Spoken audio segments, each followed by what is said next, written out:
Hi, this is Joseph. Today is Monday. It's June 17th, 2013, and we're going to talk about making choices between sort of two different currency pairs or maybe two potential setups that you might see, and then how to more or less determine which one is going to be the best one for you to take because it's possible that you might see some setups.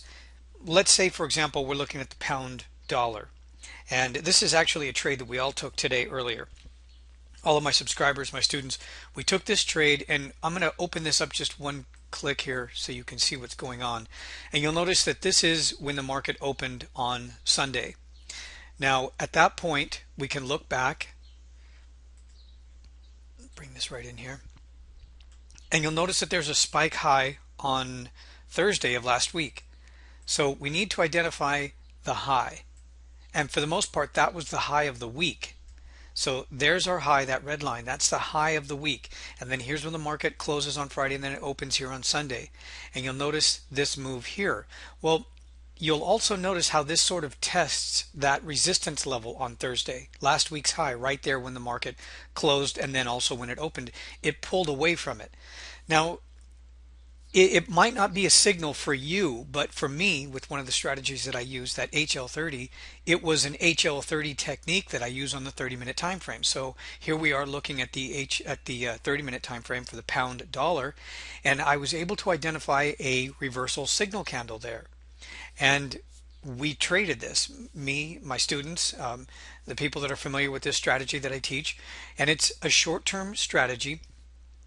But you'll notice the key difference here is that this particular currency pair on Friday, it stopped close to the week's high, the previous day's high, but also the week's high. That was a significant resistance level. Now notice how different it was here on the euro dollar. This is Sunday's open, and then this is Friday's close, this is Sunday's open. And you'll notice just how different this one is. This is not at resistance, this is not at support.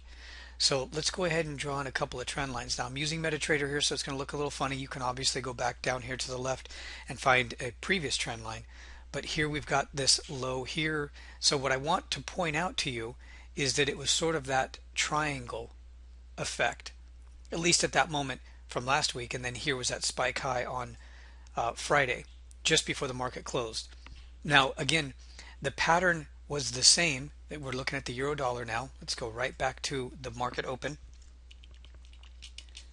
There's the market close. There's the market open on Sunday. It made the same reversal candle pattern here on the euro dollar as it did on the pound dollar, but not at the same location. That was the biggest difference. It wasn't at resistance and it wasn't at support. It was sort of right in the middle of these previous price swings. So you'll notice these price swings here. Let's go ahead and pull these into the camera here. You'll notice we've got one here from last week, and then it pulls back up, so it goes up and down down and up, and each one is inside the previous price swing, and it just gets tighter and tighter and tighter. And here we are at the current candle on Monday. So that is the type of environment that when I see these price swings and one becomes more and more, or the ranges become tighter and tighter, I stay away from that because eventually it's going to unwind, eventually it's going to open up, and eventually it's going to take off. It's just a matter of when and what is the catalyst for that to actually occur. So I stayed away from selling the euro dollar, even though it printed the same reversal candle, but it wasn't the same thing. Now we're looking at the pound dollar. It wasn't the same thing that I saw here on the pound dollar. The pound dollar was a much safer trade because structurally it gave me all of the details that I need to have in place in order to qualify for a signal. And then it also, it's easier to use a stop loss in a situation like this because you know what last week's high is. It's easy to use that as a stop. So in other words, at the same time, you can also think to yourself, okay, well, psychologically, if most of the market or most of the traders that are participating at this point are watching the same thing, most people are watching the pound dollar, most people are watching the euro dollar, and most people will watch those simultaneously. So we all pretty much saw the same thing. So it was pretty easy to take that HL30, which means we're only taking a 20 pip target, a 20 pip target and a 20 pip stop, and it reached that 20 pip target. And it was the easiest, smoothest, simplest trade to take. So that's the reason, that was sort of my thought process in determining why one trade is actually better than another trade, even though you get the same signals. You get the same signals sometimes, but they're not always at the right location, and they don't always qualify. So again, notice just how different the euro dollar was as opposed to the pound dollar. This is the euro dollar now. This is the pound dollar. So take that into consideration, because I know I personally did this back in 2001 when I first started trading.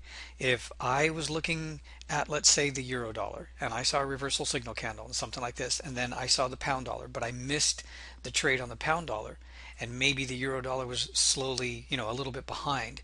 If I still saw the signal candle, I would immediately like sell it and try to trade it in the same direction as a pound dollar.